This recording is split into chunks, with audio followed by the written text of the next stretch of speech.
the notice we have made over there.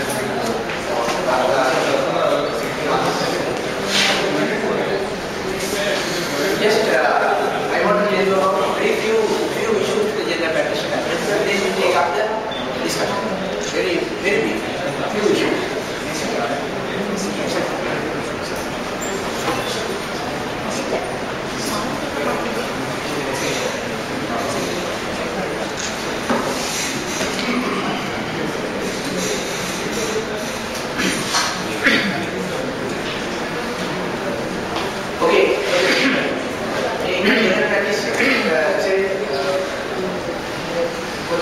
Your practice, the patients can either walk into your surgery or can come in shock.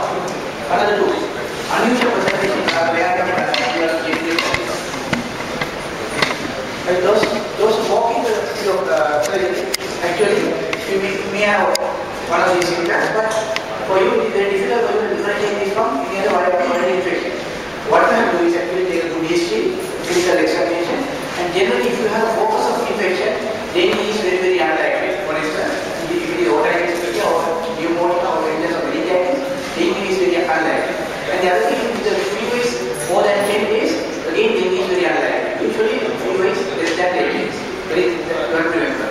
But having said that, sometimes very rarely, dengue can be associated with meningitis. It is very rare, or dengue can be associated with any other infection. Usually, in your practice, this is very rare. And if you look at these features which we have described, all these features are seen in any other viral infection. So how do you differentiate this from dengue? So dengue have more specific features. Like the front, if you see a patient with flush face, flush extremity, and medical rash in a fever patient with a positive Dengue test, and white cell count less than 500,000 or 5,000, you have to think of dengue illness. So that's how you differentiate it from any other viral infection.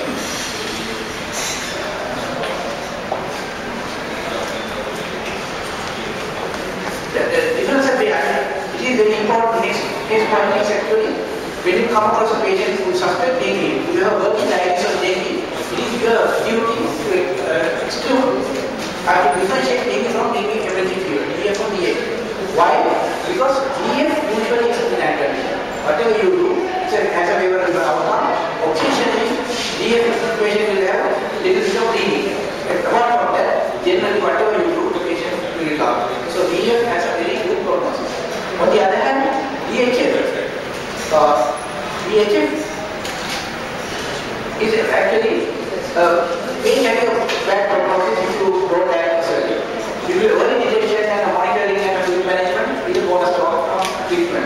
And an early detection and prevention of complication is actually you have to think of maybe 1% patient with DHF.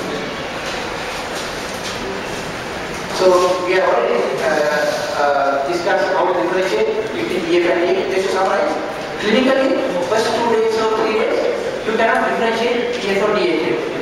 But usually, if you are taking the liver, then the bacterial rash is more in favor of the suspected patient, more in favor of DF. Then the liver is more in favor of DH. Hemorrhagic manifestations are seen in both. So just because the patient hemorrhage, like having fatigue, bleeding from the SR, you cannot differentiate DF from DH. Leukemia and thrombocytopenia, positive Dengue is very common to both. Only difference is thrombocytopenia is also seen in both. But only difference between the two is actually evidence of plasmodium. Plasmodium is seen only in DH, not in DH.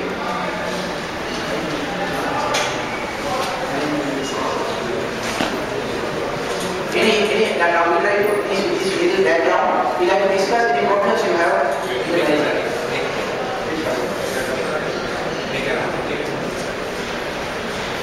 Now, how to differentiate DF from DHF? DHF has evidence of plasmodium. Now, this plasmodium occurs when the fever settles. The moment the fever settles, the plasmodium is usually very short-lived. It will last for 24 to 48 hours. Little babies may be even less than 24 hours. But it is very selective. The plasma you see only in the donor and the peritoneum, nowhere else. Therefore, if you want to look at the plasma needs, you have to do ideally you are saying you can actually, if possible, do a ultrasound examination. Clinical detection is pretty late. Plasma should accumulate quite a lot if you want to detect clinically. Early detection is usually done by ultrasound. And it is very dynamic. Dynamic in the sense the plasma stream starts slowly, gradually goes up, maximum 124 hours, and then gradually goes down. So it is a dynamic thing. And it is what you call the redistribution. That means whatever the plasma goes out into the peritoneum, it remains temporary, it will come back on recovery. And in DHF, you have two metabolism going on. It is not only plasma leak, but later on they will start bleeding also. The bleeding in DF and DF is different. DF bleeding is seen outside. Your epistaxis, your gum bleeding, vomiting blood, things like that is seen outside. That is in DF. Whereas in DHF bleeding it is seen inside, concealed bleeding, bleeding into the gut. That is seen as a consequence of prolonged shock. So if a patient is in a state of prolonged shock for a while, at the latter part, he may start bleeding. Right? So DHF bleeding is different from DF bleeding. Right? With this, I think we take up the management issues with you all. So whenever you come across a patient, in a febrile patient, as she suggested, you have to give the vascular model, give proper hydration, proper soft diet, and during the febrile phase, early phase, you generally you don't give too much fluid also, because the patient will start leaking generally after third day onward, if at all, if it is DHA. First 2 days they won't leak. So first 2 days you are safe. You have enough time to think about the disease. You watch out for early leaking in a suspected patient with dengue illness. You will be leaking only DHA. And the first sign, with the fall of temperature, with the patient is having tachycardia, that is the early sign of leaking. Remember that. So what you have to feel is the pulse. Whenever you suspect the patient comes to your surgery, if the fever is setting, feel the pulse and see. If they have tachycardia without fever, that is the early sign of leaking. If they have a narrow pulse pressure, it does mean that the pulse pressure should be less than 20 all the time. If you know the pulse pressure of that patient, if you check the pulse pressure the previous day, if the pulse pressure is getting narrow, say for 40 to 30, that is an indication of early leaking. So we have to detect the early leaking and refer this patient to the hospital. And then, of course, you may come across a patient in the state of shock. So, in the sense, they have poor peripheral perfusion, cold extremities, tachycardia, and narrow pulse pressure, and have prolonged capillary time. Right? If the blood pressure is also sometimes. So, in such a situation, in your surgery, you have to resuscitate that patient before you send to the hospital. How do you resuscitate? We recommend for you to give a bolus of normal saline. Normal saline, 10 ml per kg for 1 hour. In a patient in Narapaz. Usually in adult is 500 ml.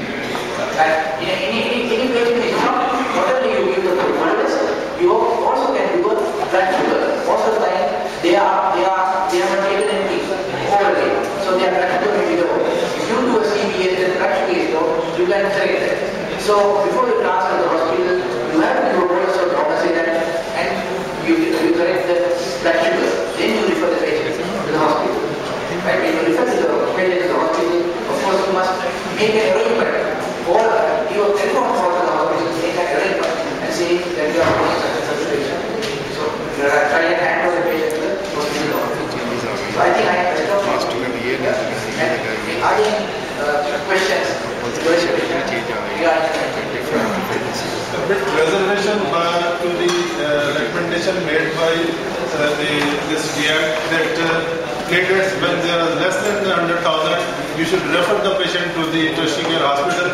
I think in the last epidemic, that was a huge epidemic if we were sending every patient which was less than 100,000 platelets, I think there is not a single place was left in the hospital just to stand to. Because every clinic was seeing 100 to 150 to 100 patients per day. So I think we should modify these. We have seen the patient with 10,000, even 5,000 platelets, and we have managed at our clinics. Thank God that we at that time, when there was epidemic, we were not knowing that what is the leaking phase. We came to know when the epidemic was over. So I think when we were knowing before that, I think there was more casualties than it was. Right, that's a good question. If you came here also, then I think one of the admission criteria was if the platelet count is that, it was or something like that. Remember when we showed you, you should admit impending patient, impending leak. Now, platelet count is nothing to do with leaking. Actually, the platelet count is more than the platelet count. It is the rapid drop in platelet count in possibility. If your patient platelet count from 100,000 is dropping to 40,000 within a matter of 2 or 3 hours,